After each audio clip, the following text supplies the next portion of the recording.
Les trois petits cochons. Il était une fois trois petits cochons qui habitaient dans la même maison. Quand les cochons grandirent, la maison devint trop petite pour eux, et ils décidèrent de se construire chacun une maison. Le premier petit cochon se fabriqua une maison de paille. Le deuxième petit cochon se fit une maison de branchage.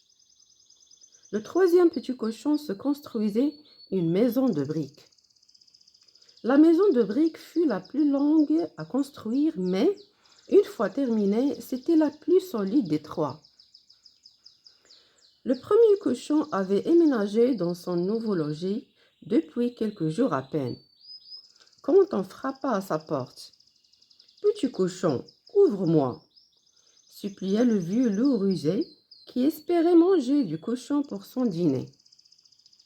« Par ma queue en tire-bouchon, » répondit le premier petit cochon, « je ne te laisserai pas entrer. » Alors, je vais souffler et ta maison s'envolera, grommela le loup. Le loup souffla et la paille vola de tous côtés.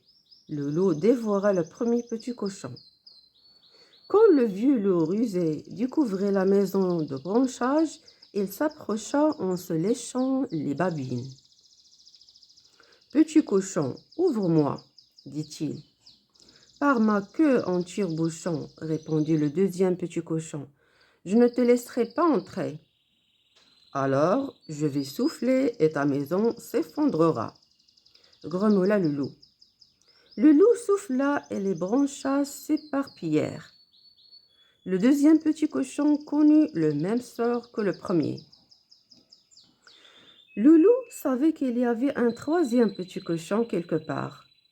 Il ne tarda pas à trouver la maison de briques. « Petit cochon, ouvre-moi, » dit le vieux loup rusé. « Par ma queue en tire-bouchon, répondit le troisième petit cochon, je ne te laisserai pas entrer.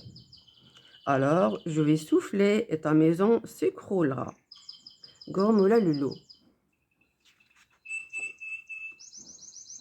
Le loup souffla, il souffla encore et encore jusqu'à perdre haleine.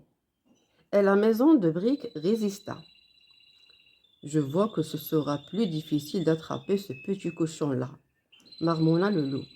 Il me faudra le faire sortir de chez lui. À travers la porte, le loup parla au petit cochon d'un champ de navets qu'il connaissait et lui donna rendez-vous dans ce champ le lendemain matin. Mais le troisième petit cochon était très malin. Il se leva de très bonne heure le lendemain, alla dans le champ, arracha tous les navets et s'en retourna chez lui pendant que le loup dormait encore. Le loup, vexé, essaya une nouvelle ruse. Cette fois, il parla au petit cochon d'un pommier chargé de pommes rouges et sucrées. « Rendez-vous demain matin sur le pommier, » dit-il. Ce jour-là, le loup se leva très tôt. Quand il arriva sur le lieu du rendez-vous, le petit cochon était encore dans le pommier, en train de cueillir les fruits. « Attrape !» cria le petit cochon, et il lança une pomme dans l'herbe. Tandis que le loup se baissait pour ramasser la pomme, le petit cochon sauta de l'arbre et rentra chez lui en courant. Le loup avait réagi beaucoup trop tard. Cette fois, il était très vexé et il avait faim. Le lendemain, le troisième petit cochon alla acheter un bidon en cuivre chez le quincaillier. Sur le chemin du retour, il aperçut le loup qui rôdait autour de sa maison. Vite, le petit cochon se glissa dans le bidon et se mit à rouler sur la route. Il roula jusqu'en bas de la colline, écrasant au passage les deux pieds du vieux loup. Quand le petit cochon rentra dans sa maison, le vieux loup, qui avait eu très peur, tremblait encore sur le bord de la route. Après, il trembla de rage en découvrant qui était à l'intérieur du bidon. À présent, le loup était décidé à en finir une fois pour toutes.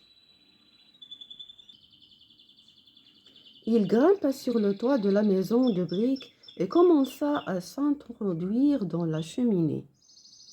Le petit cochon entendit des bruits sur le toit. Sans perdre son sang-froid, il plaça un grand chaudron plein d'eau sur le feu de sa cheminée. Quelques secondes après, plouf, le loup tombait dans le chaudron. C'en était bel et bien fini de lui.